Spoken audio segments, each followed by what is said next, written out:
সোয়ানা আয় ভাত খেয়ে নে।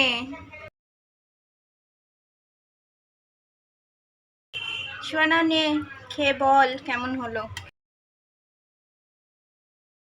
আসসালামু আলাইকুম everyone, welcome back to Ishan's mom happiness channel. ভাগ্নিকে খেতে দিয়েছি, ভাগ্নি খেয়ে রিভিউ দেবে। তো আপনারা শুনে নিন ও কী বলছে। মামি আর তো কিছু লাগবেই না, এই দিয়েই ভাত খাও। আজ আমি দই বেগুন রেসিপি শেয়ার করছি। এটা আমি ফার্স্ট টাইম ট্রাই করেছিলাম, এতটা টেস্ট হবে নিজেও বুঝতে পারিনি। এটা ভীষণ কম সময়ে বানানো হয়ে যায়, অসাধারণ টেস্ট। আপনারা অবশ্যই একদিন ট্রাই করতে পারেন। তো আমি এখানে 3টে বেগুন নিয়েছি, আপনারা আপনাদের প্রয়োজন মতো নিয়ে নেবেন। বেগুনটাকে একটু পাতলা পাতলা করে কাটতে হবে। সবগুলো বেগুনকে আমি একইভাবে কেটে নিচ্ছি। এই যে আমি একটা দেখাচ্ছি, ঠিক এইভাবে একটু আমরা যেভাবে ভাজার বেগুনটা কাটি তার থেকে একটু পাতলা করে আমি কেটেছি। সবগুলো বেগুন কাটা হয়ে গেছে। এরপর আমি এর মধ্যে পরিমাণ মতো লবণ দিয়ে দিচ্ছি হলুদ গুঁড়ো, আর কালারের জন্য আমি একটু দেব কাশ্মীরি লঙ্কা গুঁড়ো। এতে করে বেগুনগুলো দেখতে ভীষণ ভালো লাগবে। আর একটু সরিষার তেল দিয়ে দিচ্ছি 2 টিস্পুন।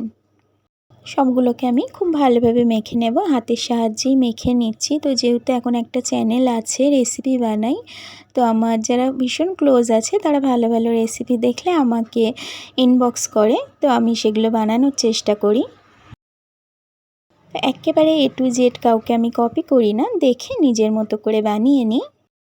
ওদিকে আমি বেগুনগুলোকে মশলা মাখিয়ে রাখছিলাম, এদিকে আমার ভাগ্নি সুহানা বলছে মামি দাও, আমি দইটাকে ফেটিয়ে দিচ্ছি। তো এখানে আমি 2 কাপ মতো টক দই নিয়েছি, সুহানা ফেটিয়ে দিচ্ছে দইটাকে। একটু লবণ দিয়েছি এর মধ্যে। টক দইটাকে খুব ভালোভাবে ফেটিয়ে নিচ্ছি। তো এই রেসিপিটা আমাকে সুহানা ইনবক্সে পাঠিয়েছিল, তো আমি বলেছিলাম ঠিক আছে তুই যেদিন আসবি আমার বাড়িতে আমি সেদিনই বানাবো এই রেসিপিটা, কারণ এতে খুব একটা বেশি ইনগ্রিডিয়েন্টস লাগে না আর সময়ও ভীষণ কম লাগে। বেগুনগুলোকে আমি ডুবো তেলে ভেজে নিচ্ছি, আপনারা চাইলে অল্প তেল দিয়েও ভেজে নিতে পারেন। এটা আমরা রাতে ডিনারে খেয়েছিলাম গরম ভাতের সাথে। সত্যি কথা বলতে কি এটা গরম ভাতে থাকলে সত্যিই আর কিছু লাগবে না। আমিও সেদিন শুধু এটা দিয়েই ভাত খেয়েছিলাম।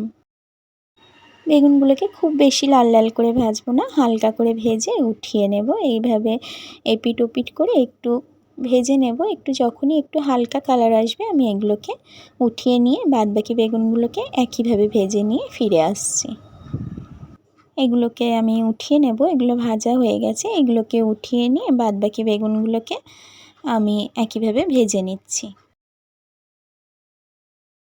এই যে এগুলোকে উঠিয়ে নিয়েছি, বাকিগুলোকে ভেজে নেব। এরকম ধরনের অনেক সহজ সাধারণ রেসিপি আমার চ্যানেলে দেওয়া আছে, আপনারা দেখতে চাইলে আমার চ্যানেলটাকে ভিজিট করতে পারেন। আর এরকম ধরনের আরও রেসিপি দেখতে চাইলে আমার চ্যানেলটাকে সাবস্ক্রাইব করে রেখে পাশে থাকা বেল আইকনটা প্রেস করে রাখতে পারেন। এতে করে যখনই ভিডিও আপলোড করব আপনার কাছে সাথে সাথে নোটিফিকেশান পৌঁছে যাবে।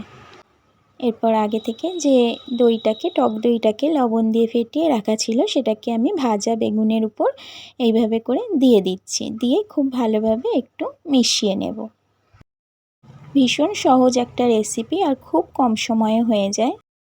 এরপর বেগুন ভেজেছিলাম যে কড়াইয়ের মধ্যে অনেকটা তেল ছিল, কিছুটা তেল আমি উঠিয়ে রেখেছি। আর এখানে অল্প একটু তেল নিয়ে তার মধ্যে আমি গোটা জিরা দিয়ে দিলাম 1/2 টিস্পুন, আর গোটা সরিষা দিয়ে দিলাম 1/2 টিস্পুন, আর 8টা থেকে 10টা কারি পাতা ধুয়ে দিয়ে দিলাম, আর 2 থেকে 3টে শুকনো লঙ্কা দিলাম।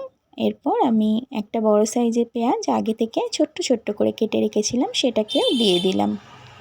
তেলের উপর 2 থেকে 3 মিনিট সময় নিয়ে এগুলোকে আমি হালকা করে ভেজে নেব। এখানে আমি আর একটু কাশ্মীরি লঙ্কা গুঁড়ো দেবো, এতে করে কালারটা খুব ভালো আসবে।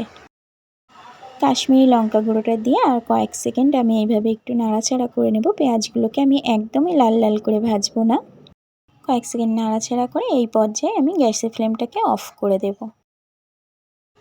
এরপর আগে থেকে ভেজে রাখা বেগুনটা যে টক দই দিয়ে মিক্সড করে রেখেছিলাম তার উপর আমি এই তরকাটাকে এভাবে করে দিয়ে দেব। এরপর একটা চামচের সাহায্যে বা খুন্তির সাহায্যে খুব ভালোভাবে মিক্সড করে নেব। এই তো রেডি হয়ে গেল দই বেগুন। আপনাদের কাছে রেসিপি কেমন লাগলো অবশ্যই একটা কমেন্টের মাধ্যমে জানাতে পারেন।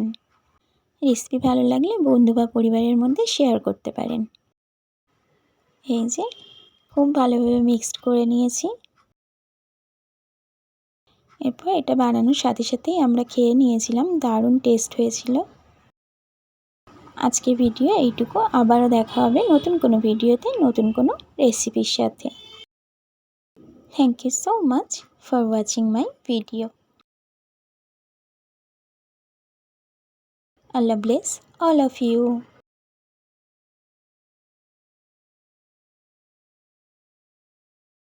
নতুন পুরনো সকল বন্ধুকে আমার তরফ থেকে অসংখ্য ধন্যবাদ।